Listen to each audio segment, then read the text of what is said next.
It's Ramsey Dewey over here in Shanghai, China. Welcome to another edition of Q&A with the Coach.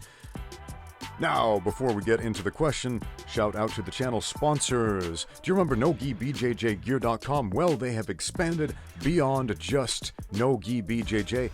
They have rebranded as X Martial. Go check them out as xmartial.com. You can get the same great BJJ equipment, rash guards, spats, shorts, etc., but also stuff for boxing, kickboxing, and other combat sports. So xmartial.com, link in the description below. As always, use my code RAMSEY10 for 10% off everything.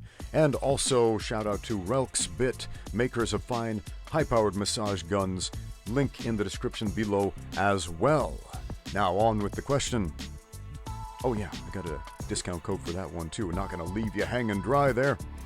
Out front Bubble Whip says, I've been thinking about getting into the ring for the first time in MMA. I've done BJJ matches, but I'm apprehensive to jump into an MMA fight. Understandably so, because you're going from a combat sport where nobody punches you to a combat sport where all the strikes, elbows, punches, kicks, everything can come at you, and knockouts and TKOs are a viable and common way to win. So I get it, man. Apprehensive. Makes sense. Bubble Whip says, I was thinking of easing into it by doing a boxing or kickboxing match first. Is there any validity to starting your MMA by doing limited rule set combat sports before mixing your martial arts? I feel like there would be less to think about and less overwhelming to prepare for all aspects. Okay. Now, boxing and kickboxing are importantly different, but related combat sports to mixed martial arts. They will certainly get you used to getting punched. If the first time in your life that you get punched in the face is your cage fighting debut, man, that's going to be an incredible shock to your system that you may not recover from. At the same time, it's entirely possible to compete in the sport of mixed martial arts, to fight, to win a fight without taking a single strike. And without striking your opponent either. I've done it. I had a fight where I choked my opponent unconscious in about half a minute, not a single strike landed, and I walked away from that like, whew, man, I dodged a bullet there. Not patting myself on the back like, oh man, I'm so good. No, I dodged a bullet there, man. I got lucky with that one. But that is a possible outcome. In a boxing or a kickboxing match, I mean, it is possible to get that one-hit knockout, but that's super duper rare, man. Especially amateurs. More likely than not, 99.9999999% of the time, you're going to take 3 rounds of strikes. You're going to get punched in the head and kicked for 3 rounds straight in an amateur boxing or Muay Thai fight.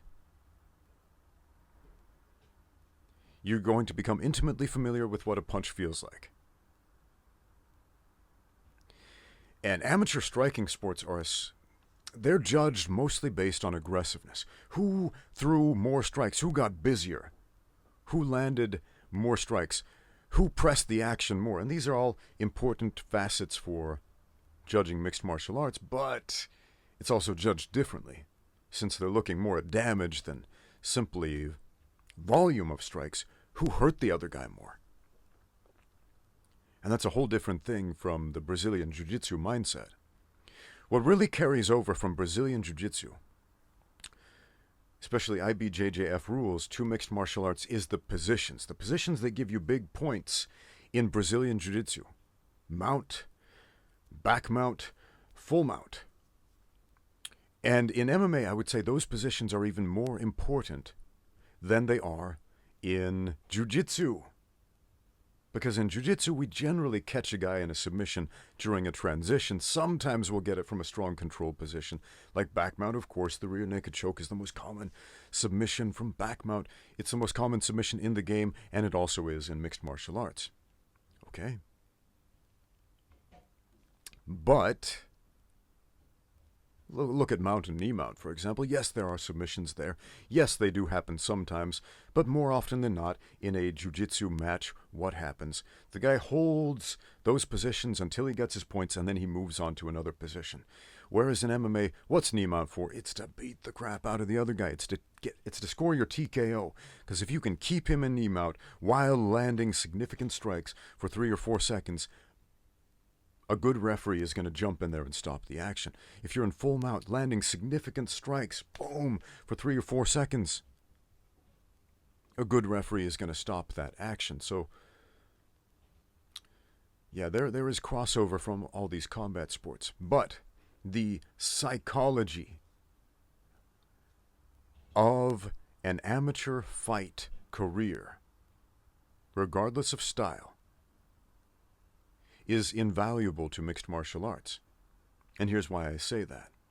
In the gym, we train basically 2 things: our physiology, our specificity, our athleticism, right? That's our physiology, our strength, our speed, our flexibility, our endurance, our physiology, right? And then we also train on our specificity, our technique, how we're able to use those athletic attributes, technique-wise. We focus on those things so much. But the psychology, the grit, the determination, the heart, your mind, your effective aggressiveness, not so much. But this is something that amateur competition can build in us. It can instill in us the ability to stand in front of a crowd and deal with performance anxiety, which kills fighters more than punches do so many times. Man, do you remember when Mike Tyson, he was on Joe Rogan's podcast a while back, and he said something along the lines of, at his prime, there were guys in the gym who could beat him in the gym, but the guys you never heard of. Because in front of the lights, in front of the cameras, in front of people drinking beer and eating popcorn, they didn't perform so well. But he could, because Mike had those intangibles. He had the right psychology. He could deal with performance anxiety in a way that they could not. And that surprises a lot of people, because they're like, what? Mike Tyson was invincible back then. He was unstoppable back then. He was the best back then. Come on, man. But you're only looking at the physical. What happens here? What happens here? Man, that's just as, if not more important. Because if your mind and your heart are not in the right place, if your psychology is not in the right place, man, you're dead. So, yeah, man, go give it a try. Try a boxing match. Try a kickboxing match. Just understand, you're going to get punched a lot. If your specialty is jiu-jitsu, I mean, what are you worried about the most? That your opponent's going to mount you and punch you, and you're not used to that? Part of your question has me concerned, which is, should I compete before I start mixing my martial arts? You should start mixing your martial arts before you compete. I wish I would have said that 8 minutes ago, before most of you zoned out and stopped watching this video. But you should start mixing your martial arts before you compete. You've done jiu-jitsu, so obviously you've been mounted before. You've had people knee riding you. You've had people in back mount on you, and you haven't been too worried because they haven't been hitting you. But you're worried now. What if a guy gets mount and starts punching you in the face? Well, a boxing match won't prepare you for that occasion. A jiu-jitsu competition obviously has not prepared you for that occasion. A Muay Thai fight will not prepare you for that occasion. What will? Training for the sport of mixed martial arts will prepare you for that occasion. Get some friends at your jiu-jitsu gym. Give them some gloves. Let them get mount on you, and back mount, and knee mount, and all the other positions on the ground where you're worried about getting punched. And let them punch you as you work your way out of those bad positions and into better ones as you fight back. Put on some gloves yourself and do the same thing. Become intimately familiar with the positions exclusive to the sport of mixed martial arts. It's not that tough.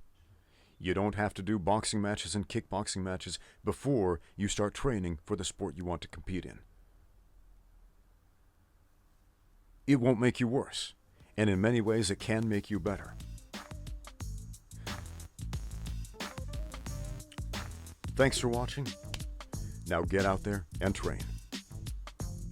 NoGiBJJGear.com is now xmartial.com, serving your needs beyond just no-gi Brazilian Jiu-Jitsu. Now, find brand new equipment for mixed martial arts, kickboxing, Muay Thai, wrestling, and more at xmartial.com. As always, use my code Ramsey10 for 10% off everything on the website. Once again, that's xmartial.com.